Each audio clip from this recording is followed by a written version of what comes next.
How are we doing? This is Mike Johnston here, and in this video we're going to talk about transformations to our graphs. So we're going to talk about transformations to our graphs. And before we can start discussing the transformations, I think it's important for us to discuss our base graphs first. So these are where we start at the beginning and we say, okay, if I'm given a function, there are certain base functions that at this level you're expected to know. So let's go ahead and try graphing some of these out to make sure that we recognize them. So let us try f of x equals to x. This right here is the identity function. And it's going to start down here in quadrant 3, and it's going to be linear, and it's going to intersect at the origin, and it's going to extend on out like such.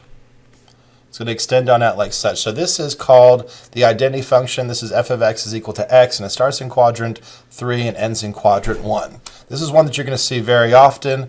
This is something that you're going to see consistently throughout other classes like chemistry and physics. So do become very familiar with your base graph, the linear function f of x equals to x. Let us go ahead and analyze our next base function. So our next base function would be an example of f of x equals to x squared. And that's a squared here. So f of x equals to x squared. There we go. So f of x equals to x squared is a parabola, and it's going to open up. So it's going to be a parabola that opens up. So it intersects at the origin, and it looks something like that. So I wish I could draw perfectly symmetric functions. However, I'm not able to do that. I was not given that ability, but however, I can try my best. F of x equals to x squared, this is the parabola. This is the base of a quadratic function, so they are all similar and they all mean the exact same thing. So let us now discuss our cubic function. Which is f of x equals to x cubed. So this is a function that we don't see as often, however, we do have to become familiar with it. This starts off here at quadrant 3. This one starts off here at quadrant 3, and it sort of S's out. And it intersects here at the origin, and then it continues off to positive infinity over here in quadrant 1. So it looks something to this. It looks something like this. So that is going to be our cubic function, and we won't see that one as much, but still we need to be familiar with this function. Okay, let us discuss our square root function.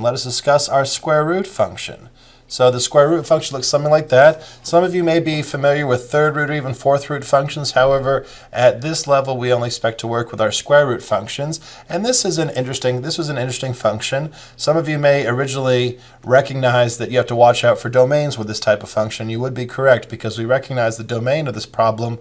The domain restricts x to always be a positive value or equal to 0. And graphically, we're going to see the exact same thing. So it's going to start over here at the origin, and it's going to pan out just like this on to positive infinity. So that's going to be our square root function. Let us talk about our absolute value function. So let us discuss our absolute value function. And that's going to be equal to something that looks like that. I hope most of us are familiar with absolute values. If not, you want to go back and review the definition of an absolute value. And all the absolute value means is to take a negative number, make it positive, and take a positive number, keep it positive. So when we look at this, we're going to actually have a v. And this is going to be a v centered at the origin. So this guy will actually have a corner that exists at the origin and continues out like such. And he's going to actually be symmetric around the y-axis as well. I know that is not perfectly symmetric around the y-axis, but that is my drawing, and I am human, so I'm slightly flawed. So, but hopefully we could resemble that this, or we could understand that this is in fact a graph that has symmetry with respect to the y-axis, and we see something that is pretty consistent with a corner at that v. So make sure to be cognizant of that. The last function I like to examine is something called the reciprocal function. So it's going to be called the reciprocal function. This is going to be f of x equals to 1 divided by x. And this is going to have something you're going to later learn on, which is going to be called a vertical asymptote. However, this function will start down here and it will get asymptotically close to the x-axis, and then it will get asymptotically close to the y-axis and continue on to negative infinity. And then it will pick up from up here. It will stay very close to that y-axis, and then it will pan out and continue on to the x-axis, however, never crossing. So that is what we're going to see when we examine the reciprocal function. So those are the most common base functions that we're going to work with in this class. However, you're not limited to them. Some faculty members may like to expand and bring in some cube root functions.